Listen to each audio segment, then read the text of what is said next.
Listo. Bueno, para empezar con lo que sería PUCA, vamos a empezar con lo que son las perspectivas históricas, lo primero que vimos. Lo que es la perspectiva histórica, vamos a hablar de por qué se relaciona la mujer con la enfermería, cuál es el papel de las mujeres.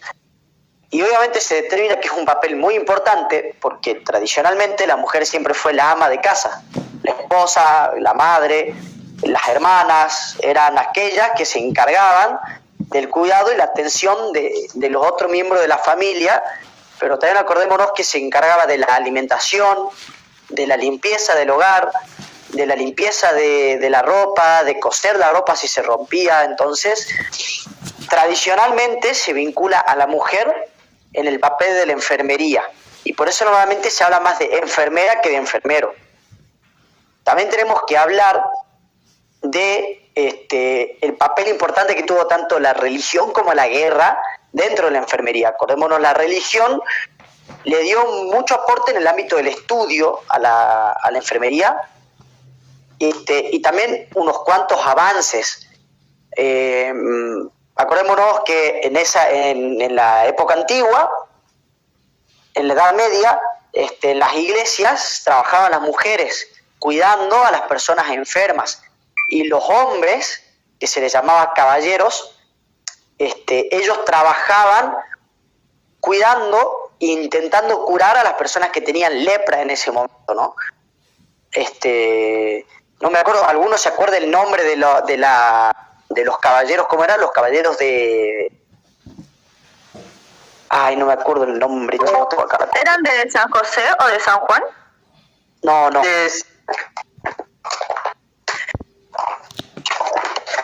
Caballero de San Juan de Jerusalén. ¿San Juan de Jerusalén? Sí, caballero de San Juan de Jerusalén. ¿De San Lázaro? Tengo yo. No. Los caballeros de San Lázaro se dedicaron el cuidado de las personas con lepra, sífilis y trastornos crónicos de la piel. Ah, son dos caballeros, también están los caballeros de San Lázaro. También están, pero estos son los que nosotros hablamos, lo de San Lázaro.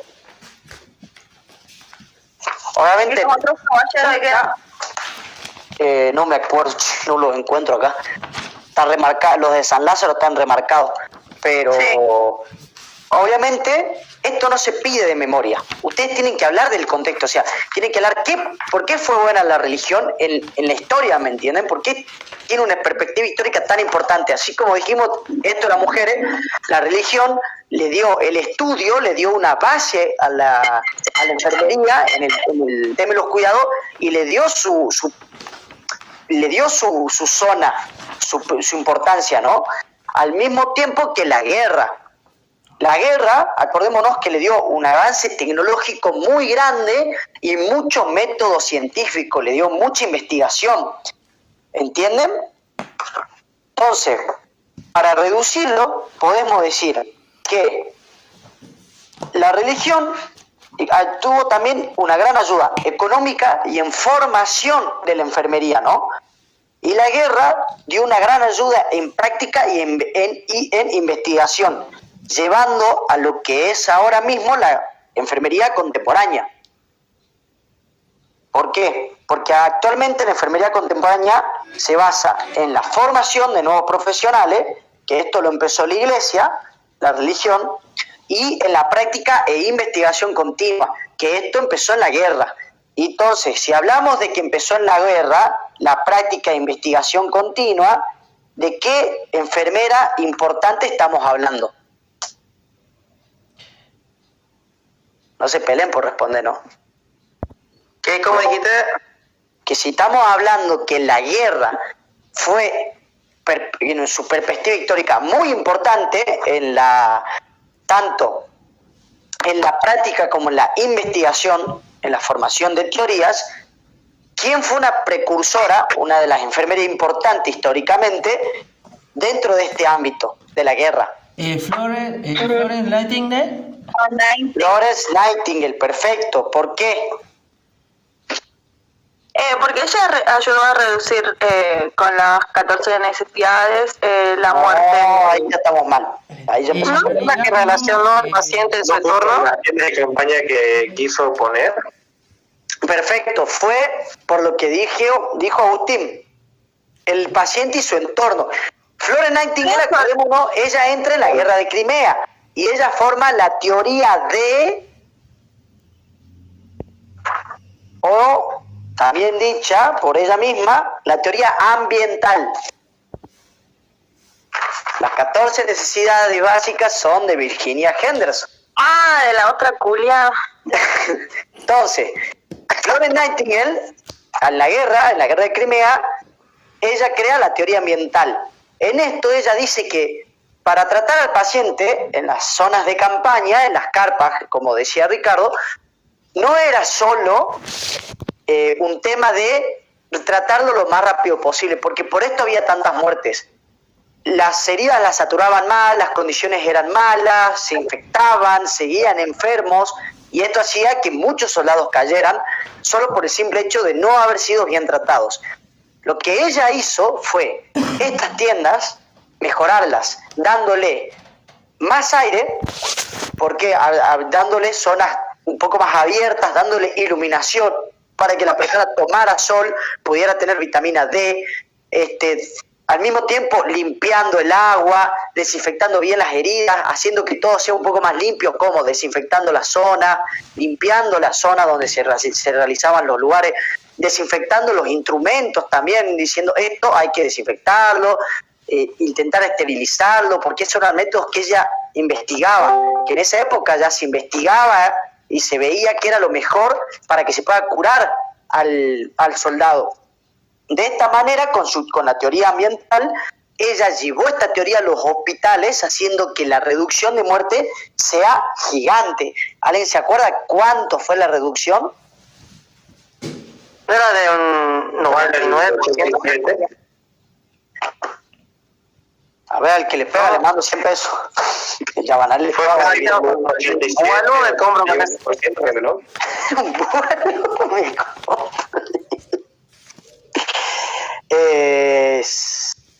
¿Cuánto dijiste, Ricky? 87, 88. Ya, los chicos están exagerando mucho. No me acuerdo, pero había bajado una barra. Redujo la tasa de muerte del 42% al 2% en CMS. Sí. Es decir, que redujo 40% la muerte. Menos. O sea, es como decir, si vos decís 42%, es decir que vos estás diciendo de cada 10 soldados, 4 se te mueren por las condiciones en las cuales son curados.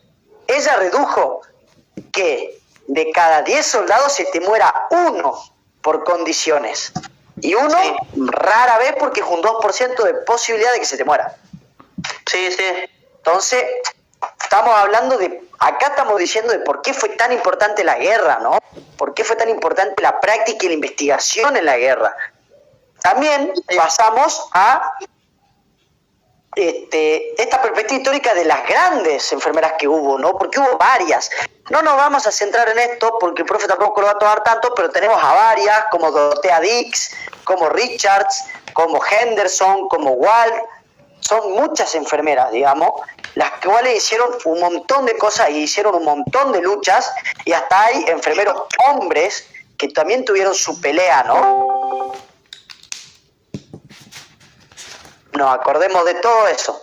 Ahora, pasamos a la siguiente parte, que es las definiciones de enfermería. ¿Alguien se acuerda algo de las definiciones de enfermería?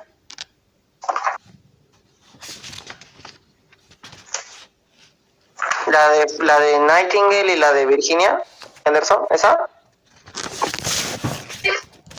Tenemos, sí. Tenemos la de Nightingale, la de Virginia Henderson. Acá vayan leyendo también, chicos, ¿no? Sí. Porque le Por va a acá seguir. tengo la de Nightingale, que es la de utilizar el entorno del paciente para ayudarle en su recuperación. Perfecto. Cuando hablamos de las definiciones de la enfermería, tenemos la primera que se formó, la primera, o sea, en bases de datos, la primera que se cree que hay es la de Florence Nightingale. Ella definía la enfermería como el acto de utilizar el entorno del paciente para ayudarle en su recuperación. ¿Por qué se cambió esta esta definición de la enfermería, porque ella tomaba que la enfermería solo era ayudar al paciente a recuperarse a través del entorno, es decir, que el paciente sí o sí tenía que estar enfermo, hospitalizado, ¿no? El enfermero afuera del hospital no tenía ninguna otra responsabilidad ni nada por el estilo, solo era ayudar al paciente a rehabilitarse gracias al entorno. Después apareció una segunda definición mucho más amplia, en la cual aparece Virginia Henderson con sus 14 necesidades básicas. Virginia decía que la función singular de la enfermera es ayudar al individuo sano o enfermo. Camilo, esto es donde hacen que el paciente busque su independencia, o sea, lo ayudan a lograr su independencia. Claro, por eso. Virginia Henderson lo que decía era eso, a realizar aquellas actividades que contribuyen a la salud o recuperación o a una muerte en paz, para que podría realizar sin ayuda si tuviera la fuerza, la voluntad o el conocimiento necesario, y hacerlo de tal forma que se le ayude a conseguir la independencia lo más rápidamente posible. Entonces, Virginia Henderson, ya sé, parece larguísimo, pero Virginia Henderson lo que ella dice, en cortas palabras, es: el enfermero o enfermera tiene que ayudar al individuo, sea esté enfermo o sano, a que realice todas sus actividades, tanto en la salud como en la recuperación, o si él quiere morir en paz. Que esto él lo pueda, o sea, ayudarlo si él no puede realizar las tareas, siendo porque no tenga fuerza, porque no tenga voluntad o porque no tenga el conocimiento, y hacerlo de forma que consiga la independencia. Es decir, nosotros debemos no solo curar, no solo ayudar, sino también promocionar y enseñar y prevenir. Ella dice todo eso en esto, ¿entienden? Y que nosotros no tenemos que agarrar, estás sano, o sea, no tenés enfermedad, chau, te vas. No, es decir, no hay enfermedad, veamos si estás sano. Estás sano, veamos si podés volver a ¿qué? A independizarte, a la sociedad. ¿Podés? Bueno, chau, te podés ir. Después apareció una definición más. Las asociaciones, ¿sí?, sobre todo estadounidenses, dieron otra definición. Y dieron varias. Pero la más extensa, y la que se cree que ahora es una de las más completas, es que la enfermería es la protección, promoción y optimización de la salud y las capacidades, prevención de la enfermedad y las lesiones, el alivio del sufrimiento a través del diagnóstico y tratamiento de la respuesta humana y el apoyo activo en la atención de individuos, familias, comunidades y poblaciones. Es decir, que esta definición lo que está diciendo es que la enfermería no solo trabaja con un individuo, no solo es a una persona que vino enferma, enseñarle sobre su enfermedad, sobre la prevención y promoción, sino lo que está diciendo es que nosotros trabajamos todo eso, la prevención, la promoción, la optimización, el alivio, el tratamiento para un individuo, para la familia, para la comunidad y para toda una población. Es decir, que la enfermería abarca todo. ¿Entienden? Ese es el concepto más amplio de enfermería. Tanto, o sea, la promoción, prevención, tratamiento, alivio, todo lo que abarca la enfermería no solo es para una persona, sino que es para todo, para todas las personas. ¿Esa se llama definición de la ANA? Esa es de la ANA, y es la que actualmente se toma como la definición, o la mejor definición de la enfermería. ¿Qué es la papayaga? Entonces, una vez vistas las definiciones de la enfermería, pasamos a los receptores de la enfermería. ¿Quiénes serían los receptores de la enfermería? A ver si alguien la sabe.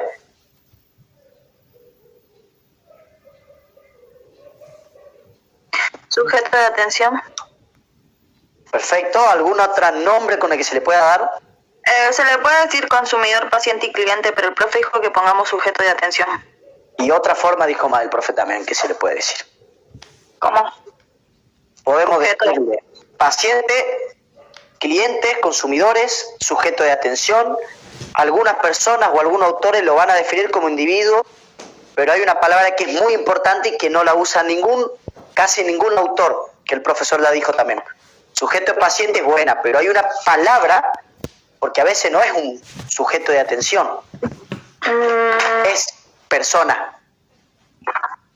El receptor de enfermería es una persona, son personas, lo mismo que nosotros.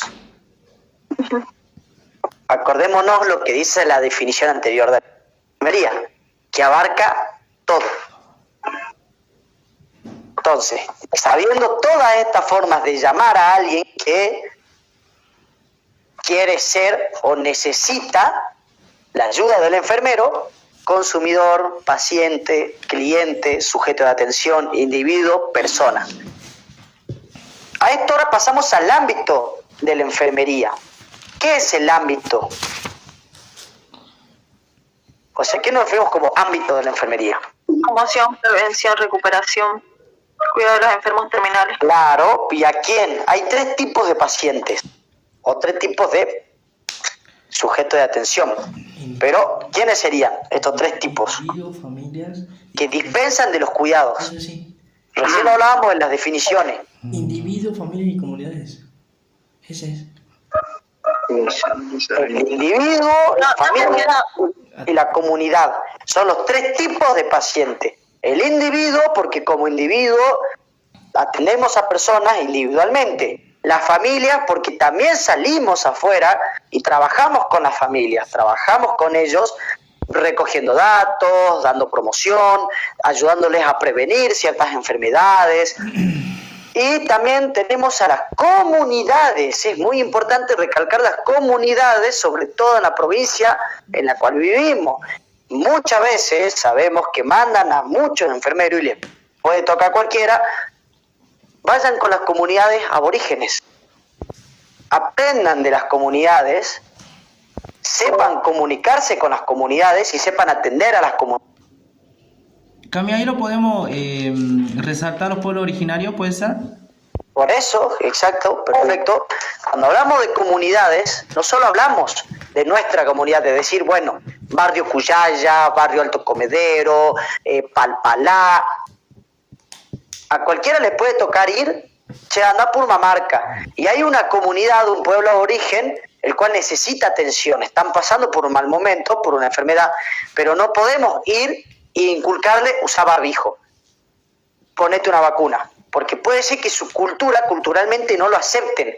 Tenemos que ir, saber cómo comunicarnos, saber cómo actuar con ellos y ver cómo podemos nosotros hablar con ellos. Por eso hablamos de que en el ámbito de la enfermería, que son las 4 áreas, la promoción, la prevención, la recuperación y los cuidados, todo esto aplicarlo tanto a un individuo como a las familias como a las comunidades. Y saber aplicarlo es decir,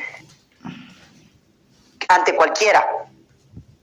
Acordémonos, si vemos la película Casas de Fuego, ¿qué es lo que hacía el doctor Salvador Massa?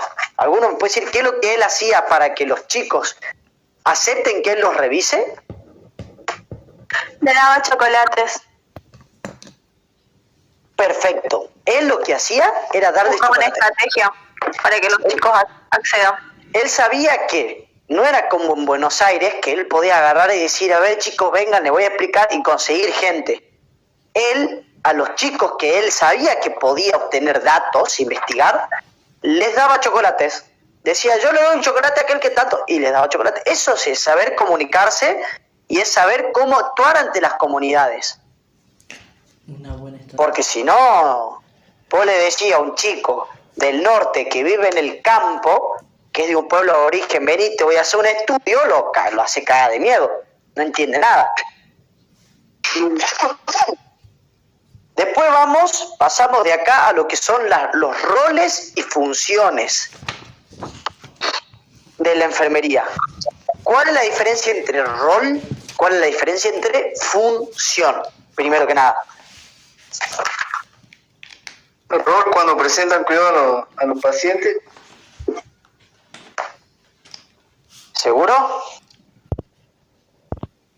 Sí, Cami, yo también concuerdo con mi compañero. Las funciones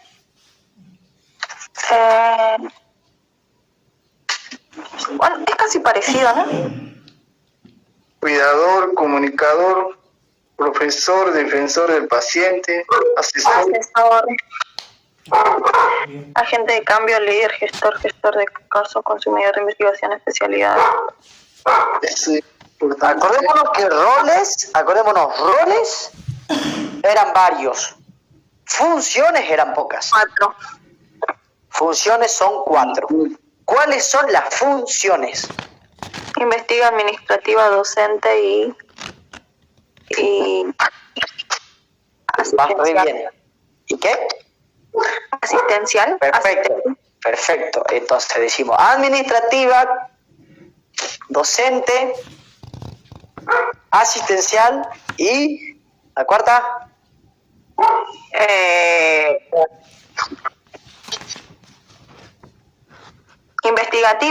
Investigativa. ¿Por qué se dice que son 4 funciones y hay más roles? Porque las funciones es ¿qué función puede dar un enfermero? Una función investigativa porque puede realizar trabajo de investigación, chequear trabajo de investigación y porque debe investigar otros textos, otra teoría para ser más eficiente en su labor y en su práctica. ¿Por qué administrativa? Porque él debe administrar, tanto como jefe enfermero debe administrar un equipo, como enfermero debe administrar una dosis, debe administrar medicamentos, entonces se habla de una fase administrativa, se habla de una fase asistencial porque asistimos a personas desde varios roles, ¿entienden? Entonces, ¿van entendiendo más o menos eso o no? Sí. Sí. Perfecto. Si eso lo van entendiendo, vamos bien. Entonces, hablamos de los roles, son mucho más amplios. Bueno, la educador, de docente, porque constantemente debemos enseñar, no digamos la palabra educar, no digan la palabra concientizar, sino digan la palabra enseñanza, Sí. promocionar también, explicar a las personas para que tengan un nuevo conocimiento. Es decir, también podemos decir de dar nuevos conocimientos. Es mucho mejor que educar, es mucho mejor que concientizar. Entonces, obviamente tenemos muchos roles. Tenemos el rol de cuidador, entra en el asistencial, el de comunicador, entra en el docente, el de profesor también en el docente. Defensor del paciente, ¿en qué entraría? Asistencial. Perfecto, entra en el asistencial. Asesor, agente de cambio, líder, gestor de casos, consumidor de investigación y especialidades. Con esto pasamos a lo que es el metaparadigma enfermero. Y ahí decimos, ¿qué es el metaparadigma enfermero?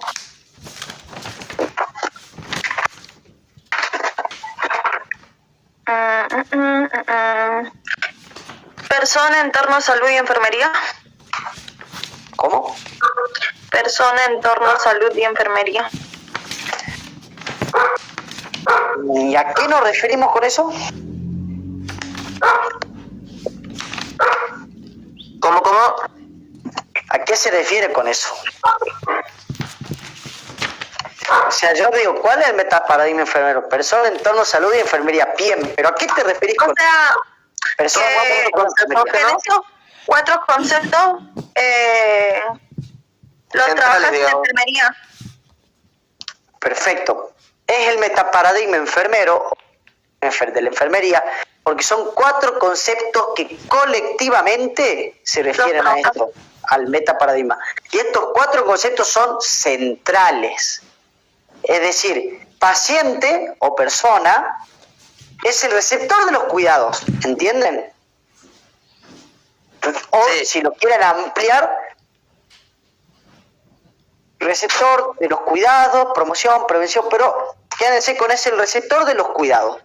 Obviamente que si hablamos de persona paciente, estamos hablando de individuos, familias, grupos, comunidades, todo. Entorno. ¿Por qué entorno? Porque el entorno se habla de... por lo...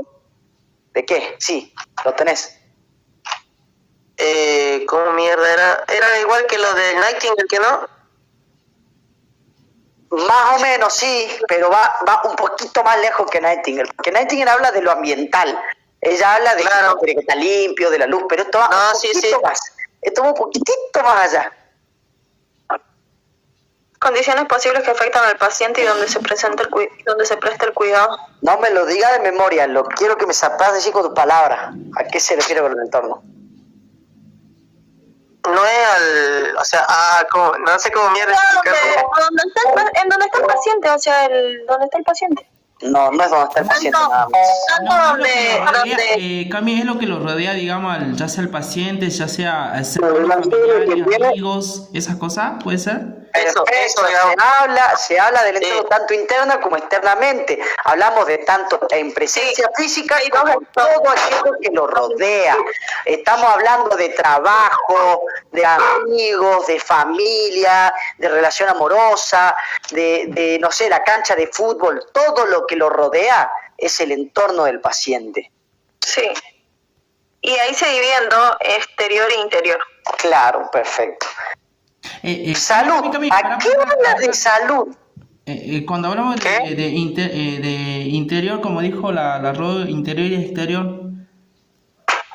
Interior, Interior es lo que lo afecta directamente prácticamente, ¿entendés? puede ser emociones y esas cosas, ¿no? Sí, Algo más personal, ¿no? Podría decirse. sí, es que ahí hablamos de los círculos de la persona. no. Escúchame, en las variables internas están las dimensiones biológicas, psicológicas y cognitivas. O sea, en las internas pueden ser la estructura genética, el sexo, la edad, grado de Sexo, la edad. Y cuando habla de cognitivo, ¿qué sería? en los estilos de vida, las creencias religiosas La y creencia espirituales. religiosa, es más, también La pasa familia. lo psicológico, la familia, el círculo de amigos, todo eso. Cuando hablamos de exterior, hablamos de lo ecológico, del ambiente, de todo aquello que lo puede afectar desde afuera, ¿entendés? Claro. Sí. Dónde trabaja, dónde estudia, dónde juega la pelota, a dónde va a correr. Porque, por ejemplo, si sale a correr, ¿por dónde vas a correr? Si vas al gimnasio, ¿a qué gimnasio vas? ¿Me entendés? Eso será lo externo. Ahora, cuando habla de salud, ¿a qué se refiere en el metaparadigma enfermero? ¿Es el grado de bienestar que tiene? Podemos quedarnos con lo básico, pero ¿a qué sería, digamos? ¿Y cómo se siente? Términos de presencia o ausencia de enfermedad. No, si solo vamos por la enfermedad o cómo se siente, o grado de bienestar, estamos hablando de una definición que el profe odia, que es la OMS. Sí, igual La OMS. hay que tener en cuenta que el profe dijo Es El dinámica. estado completo no de digamos que la bienestar. salud va a estar relacionado como Claro. que la persona Yo- enferma, digamos. Eso ¿Por es lo qué le que- estoy tomando esto así? Porque el profe no les va a tomar, deme el metaparadigma enfermero y cuáles son sus cuatro, y que le podamos, el profe le puede llegar a tomar algo mucho más amplio, ¿entienden? Que todo, Sí. o sea, él quiere que todo lo que nosotros vimos, todo lo relacionemos constantemente, todo lo asimilemos y sepamos. Chicos, le dije 20 veces que no me digan promoción y prevención, vayan más Claro, allá. de eso. No me digan la salud el concepto de la OMS que dice que no, vayan más allá. Si ya llegamos a Weinstein, quiero que me hablen de eso. Entonces, cuando habla de salud, hablamos de las capacidades que puede realizar esa persona. Acordemos que Weinstein habla de las capacidades.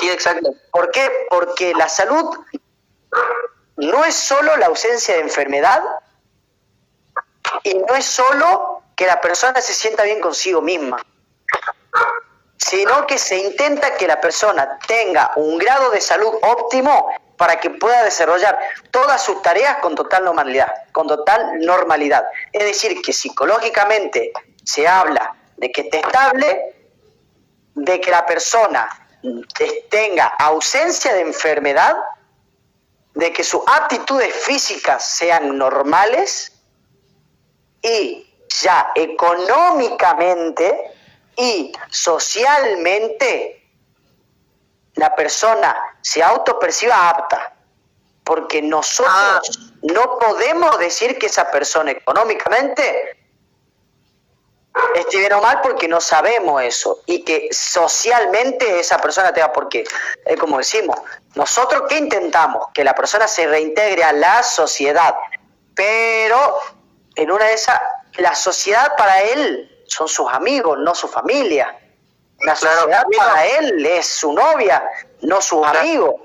Camilo, este es cuando el profe dijo ponerle una persona que es de salud está bien, pero ponerle no puede caminar y llega a ese punto en el que siente que es una carga para la familia. ¿A eso te referís que no? A eso se refiere. ¿Por qué? Porque cuando hablamos de la definición más ambigua, listo, está ausente de enfermedad, pero loco, no tengo piernas, me las cortaron. Y bueno, claro, pero no estás enfermo, podés vivir, te vas. Y el chabón sabe que ya perdió el trabajo, ¿me entendés? Porque digamos que el pibe era albañil. Perdió el trabajo, la familia lo tiene que llevar de acá para allá, lo tiene que ayudar a subirse a la cama, a bajarse la cama, a cambiarse, a que se suba a la silla. Y él siente que es un peso para el resto. Es un peso para los amigos porque sale con los amigos que lo ayuden. Es un peso para la familia. Entonces él, en lo social, en lo psicológico, no se siente bien. En su actitud física no se siente normal, se siente para abajo. Siente que da menos de lo normal. Entonces, actualmente lo que se intenta es, te cortaron las piernas, no se te acabó la vida. Se consigue laburo sin pierna. Se te va a ayudar. Te podemos dar un montón de métodos y de enseñanzas, de decirte hay tantas formas de que te subas solo a la silla, de que te vayas para acá solo, de que hagas cosas, puedes hacer deporte, hay un montón de cosas que puedes hacer sin tener piernas. No te sientas una carga. Y que esa persona se reintegre a su sociedad con lo más óptimamente posible. ¿Por qué? Porque no siempre va a haber un estado completo de bienestar. No siempre la persona va a estar bien. ¿Por qué? Porque puede ser que durante 3 días ese chabón sin pierna esté re bien, esté re feliz, esté re chocho, no sé qué. Pero una mala noticia o un día que se sienta mal, se sienta decaído, tenga un resfriado, lo que sea, le baja mucho las energías y se sienta mal de vuelta. Y se sienta recaído. Pero, ¿por qué? Porque la salud es una variante constante. Por eso la definición de la OMS es utópica, es inválida, es retrógrada, ambigua, porque es algo que nunca se va a lograr. Uno nunca va a tener el estado de completo bienestar y que va a estar siempre. Porque una mala noticia, una mala tarde, una mala charla te puede arruinar todo el día y te puede arruinar toda la semana y puedes estar pésimamente de salud. Sí. Hoy tengo un ejemplo clarito de eso, pero bueno, no va al caso. Ahora van a querer escuchar el ejemplo de los culiados, ¿viste?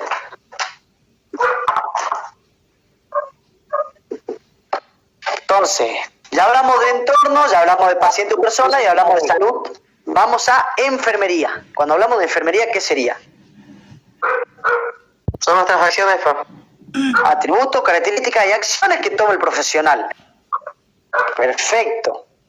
Ahora pasamos a los objetivos de las teorías de la enfermería. ¿Qué son los objetivos que tienen todas las teorías que se formularon en la enfermería, dentro de la enfermería? La de Nightingale, la de Peplau, la de Henderson, la de Orem, la de King, todas esas teorías tienen un objetivo dentro de la enfermería. ¿Cuáles son? Para dar una pista son 3. Es la información, la investigación y la práctica. Práctica. Perfecta, formación, investigación y práctica. Y todas las teorías próximas, hasta las que nosotros hagamos, tienen que buscar formar, investigar y practicar. Es decir, que en base a nuestra teoría podamos formar y capacitar a nuevo personal de servicio. En base a nuestra teoría puedan investigar, es decir, estudiarla y formar nuevas investigaciones en base a eso. En base a nuestra teoría puedan practicarla y utilizarla dentro del ámbito de la enfermería. Entonces, esos son los objetivos de la teoría. Para darle un ejemplo, vamos al caso de la teoría de Neumann. ¿Qué dice Betty Neumann? Ella tiene un desarrollo en el individuo a base con el estrés, ¿no? Dice que hay una reacción al estrés, y hay factores de reconstitución, que es una naturaleza, es decir, que todos tenemos esto, ¿no? Y que es el estado de adaptación a los factores de estrés. Es decir, cuando alguien sufre de estrés, suele ser como un golpe de repentino. Nosotros tenemos dos defensas ante estrés. Es decir, que naturalmente vamos a intentar rechazarlo al estrés, ¿entienden? Se va a pegar, se va a sentir el estrés. Un ejemplo, ¿quién se sentía estresado para rendir biofísica? ¿Quién entró nervioso? ¿Quién entró nervioso? Se olvidó de las cosas, ¿me entienden? Yo. Ahora, yo voy a dar un ejemplo más claro de lo de Neumann. ¿Quién se sintió nervioso 5 minutos antes de entrar? Yo. ¿Y quién cuando le dieron la hoja y la leyó dejó de sentir los nervios? Se tranquilizó un poco y dijo, bueno, hagamos después que sea lo que Dios quiera. Yo también. Bueno, ahí, esa fue tu barrera, tu naturaleza en contra del estrés. ¿Por qué? Porque como tu cerebro, vos ya sabías los temas, al leerlo fue como listo, bloqueaste el estrés, sigamos. El resto no tuvo esa segunda barrera, ¿me entienden? Porque fue como intentó parar, pero tuvo esa segunda barrera, ¿y qué pasó? El estrés siguió, los nervios siguieron, y la mayoría, ¿qué es lo que le pasó en el parcial de biofísica? Le fue mal. Y yo voy a recalcar esto, no les fue mal porque sean más porros, porque sean menos inteligentes, o por nada. Son muchas las condiciones. Estudiaron menos, no tuvieron tiempo, se pusieron más nerviosos, el estrés los come, el ambiente también genera estrés. Entonces Neumann dice todo eso. Y acá con Neumann, ¿qué vemos? ¿Forma? ¿Podemos ver eso? ¿Podemos estudiarlo? Sí. ¿Investigación? ¿Podemos investigarlo y podemos ir más allá al fondo? Sí.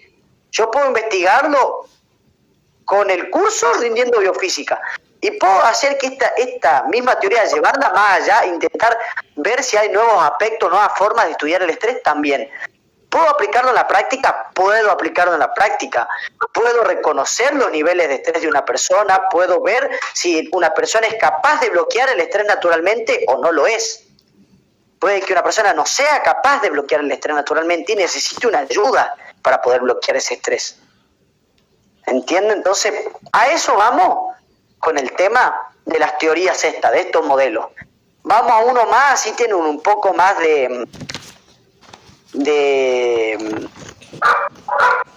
para explicar unos cuantos más, ¿no? Vamos, por ejemplo, al de...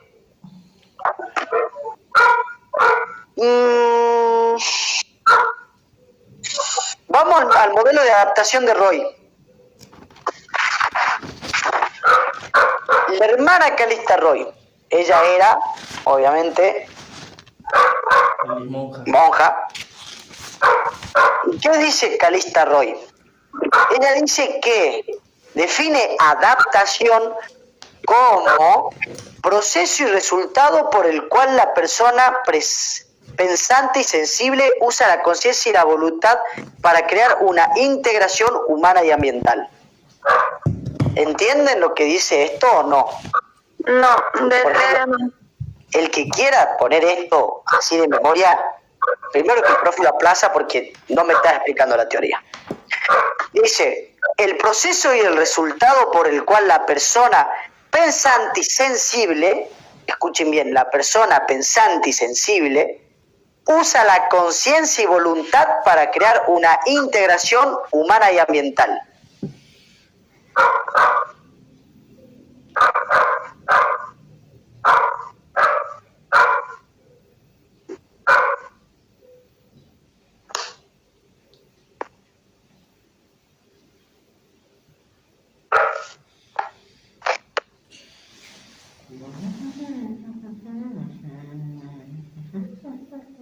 ¿Nadie todavía? ¿En serio no lo entienden?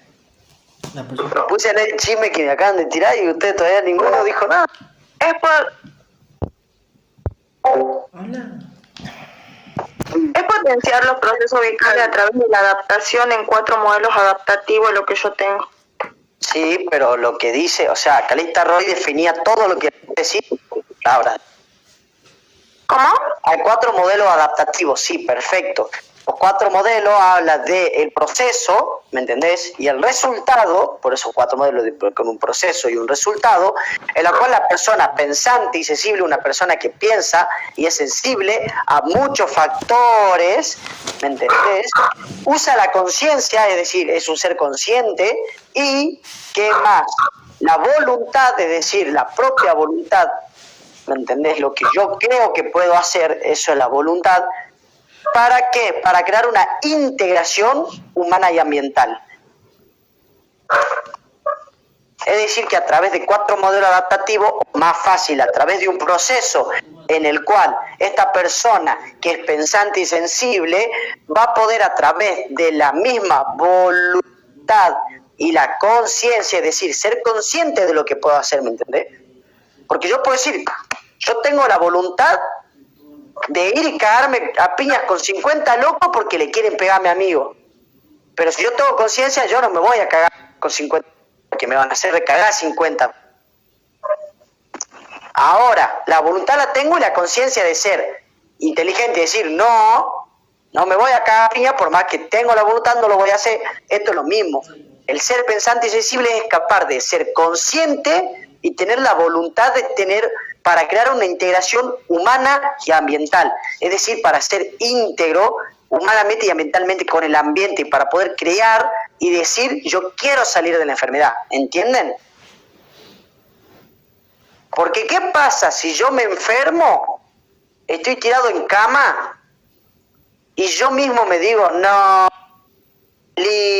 me quiero quedar acá, que estoy enfermo, que no me recupero más, que esto es una mierda, que no tiene voluntad, no tiene la conciencia de que le está haciendo mal lo que está haciendo?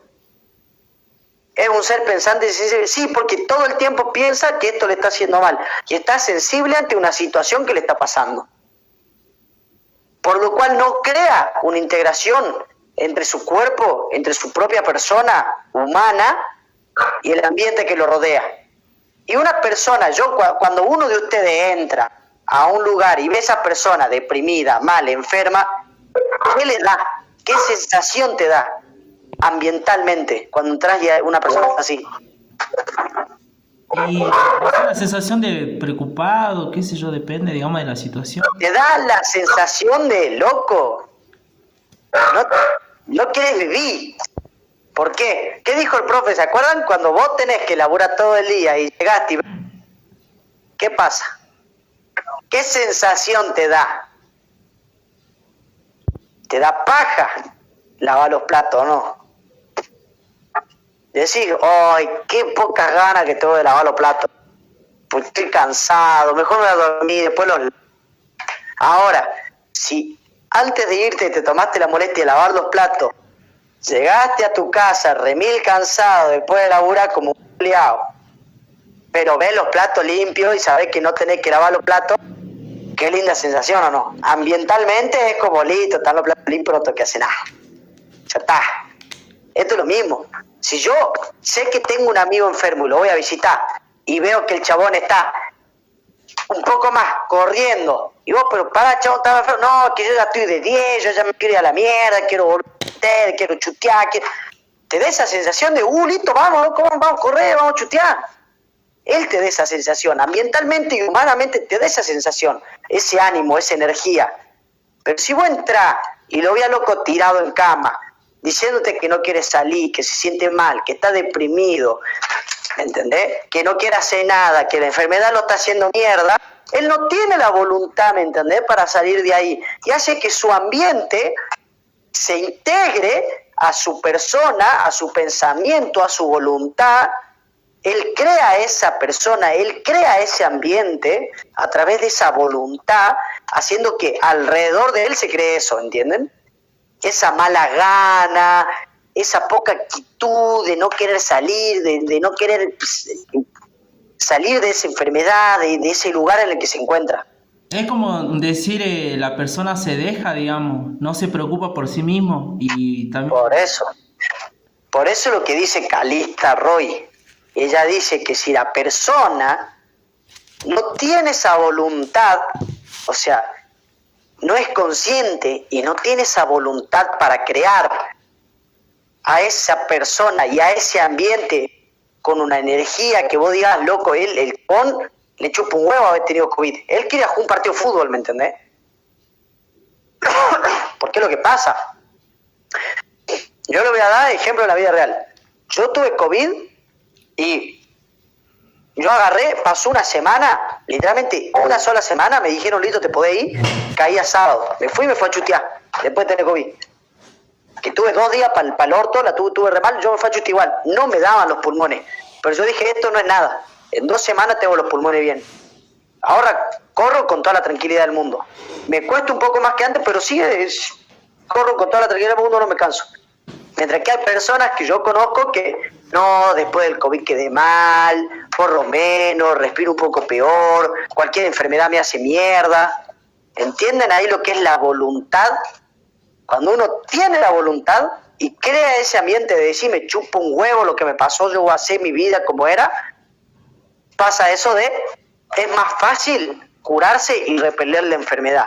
Cuando uno no tiene esa voluntad y se cierra en, esto me hizo mierda, tu cuerpo va a seguir hecho mierda. Pero no es por algo de, o sea, a ver, pueden explicarlo, obviamente tenemos que aceptar si una persona quiere creer que sea astro, la religión, por cultura, por creencia, por lo que sea. Cami, ¿podemos...? Pero también es explicado científicamente. Tu cerebro va a recibir eso. Esa negatividad tuya, tu cerebro la va a recibir. Cami, por ejemplo, eso es lo que está explicando vos, o sea, me viene a entender, yo lo que más veo eso, puede ser en las personas mayores, por ejemplo, que padecieron alguna enfermedad o pasaron por una etapa de enfermedad y dicen, no pasa nada, ya está, igual ya estoy viejo, ¿qué voy a seguir? ¿Entendés? Y es como que no pasa por las personas mayores de edad, pasa por un tema de que hay muchas personas que la enfermedad te afecta. Por ejemplo, puede ser que vos estés en un muy buen momento y la enfermedad te afecte y te quite ese buen momento, ¿me entendés? Te quite toda esa alegría, todo eso que lograste. Y la persona se bajonea mentalmente, o sea, psicológicamente esa persona está mal. Y lo que pasa es que no tiene la voluntad, no es capaz de crear esa voluntad para poder salir adelante. ¿Entendés? Ah, sí, Cami, sí. Eso es.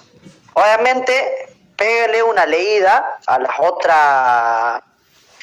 otras teorías, modelos, también le pueden decir, pero no sé si les parece bien que ahora pasemos a los aspectos legales, o quieren que hablemos de un poco de necesidades básicas.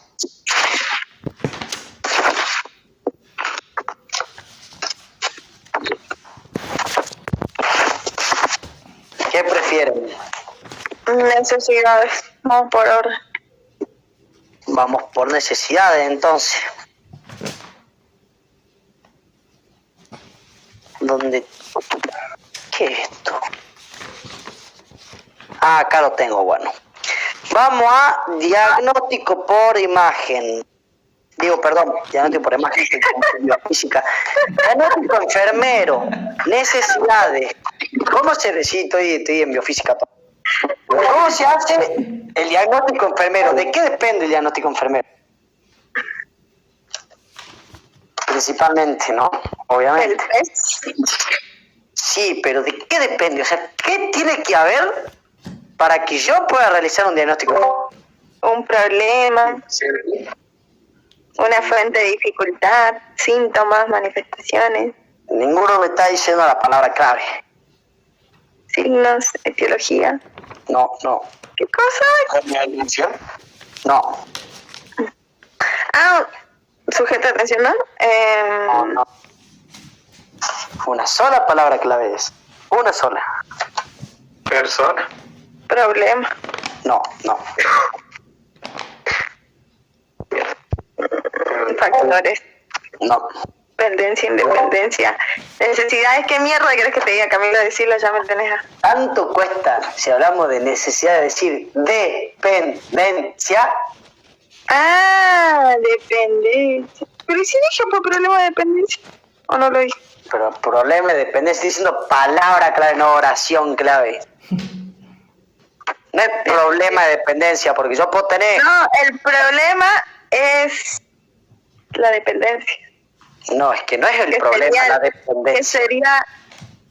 ¿Cómo que no? Problema puede ser un montón de cosas, dependencia es otra. No es que un problema de dependencia. La persona tiene una dependencia. Yo para realizar diagnóstico enfermero, no le voy a realizar a una persona que tiene todas sus necesidades en base a dependencia, ¿me entendés? Porque no la necesita. O sea, si yo voy y le realizo mi diagnóstico enfermero a una persona que tiene todas las cualidades, todas las necesidades en independencia, es al pedo, porque no necesita ninguna ayuda de parte del enfermero. ¿Entienden? Él es una persona completamente independiente y reintegrada a la sociedad. Porque acordemos que acá, en las 14 necesidades básicas, tanto en independencia como dependencia, hablamos de lo que decía Virginia Henderson. Nosotros lo que buscamos es que la persona sea independiente. El enfermero busca eso. Si la persona es independiente, No necesita de nosotros. ya no necesita de nosotros. Nosotros buscamos ayudar a la persona en dependencia.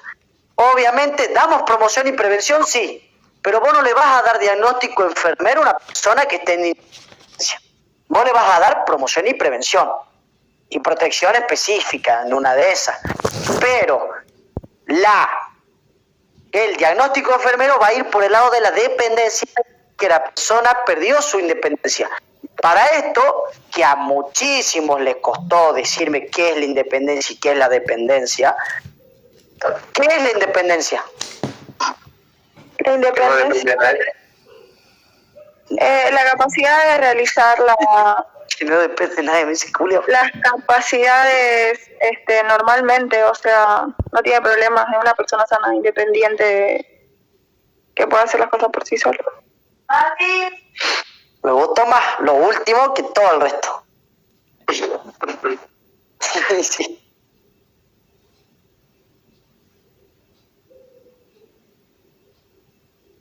Entonces, que es una persona sana. Busquen la definición de dependencia y díganmela. Más fácil. A ver.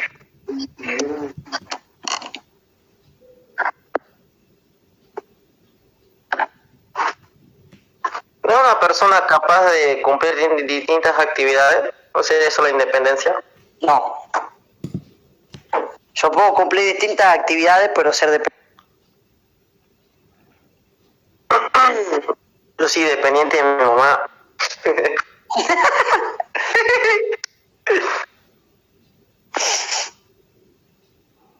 Es cuando depende de alguien o de otra cosa, otra Estamos persona. hablando de independencia.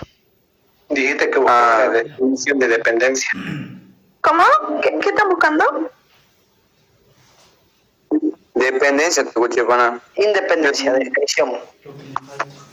A ver. ¿Y dónde está la definición de independencia? Lo que le falta. La independencia no es que Búsquenla por internet. satisfacer todas sus necesidades. Por eso. Cami, yo tengo entendido que, bueno, en mis palabras, la independencia, que la persona puede satisfacer sus propias necesidades, digamos.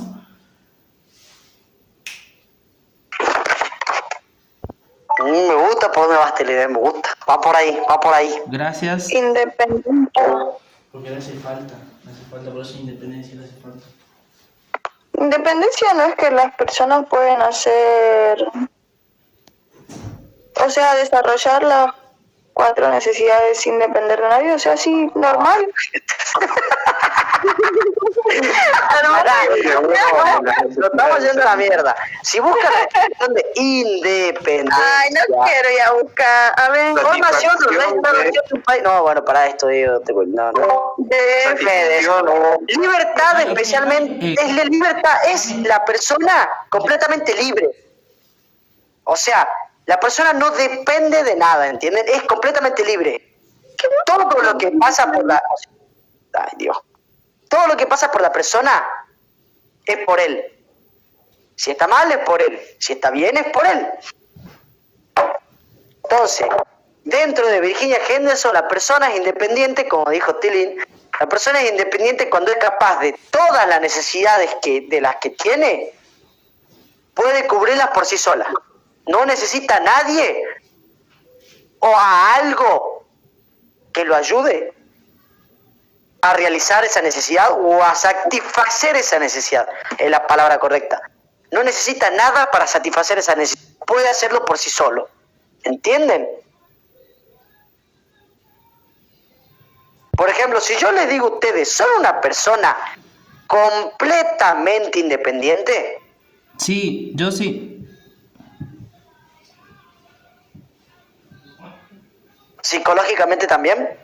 Mm, Yo no. mm, En varios aspectos soy independiente. no sé, la verdad. Claro, no. No sabía En el responder. aspecto de lo psicológico, tal vez no. Ahí es por donde vamos. Porque yo puedo Por decir, más que nada. psicológicamente yo me considero independiente, pero económicamente no. ¿Me entienden? A mí mi papá me mantiene, boludo. Ahí puede entrar Sí, pero también hasta el afecto, ¿no? ¿Puede entrar en Claro. emociones ahí? Claro, el También, afecto. emocionalmente, es muy difícil ser independientemente emocional, ¿no? Es complicado. Sí. Claro. Yo no me considero emocionalmente independiente. Yo siento que una persona me puede cambiar la emoción en cualquier forma. Mis sentimientos, mis emociones cambian constantemente. No me siento una persona independiente de mis emociones.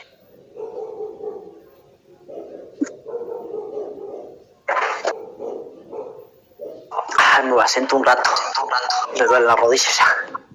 ¿Qué mierda se ha parado? Me muevo, pues mami. Hago ejercicio. Cállate, Lara, cállate. Claro. Ay, ni siquiera está cara, Lara. Si está colgada la vara. La Lara está callada. Ñaño. Sí. Ñaña, defendete, pues. Boludo, yo quiero entender un tema y ya estamos en el otro, no entiendo.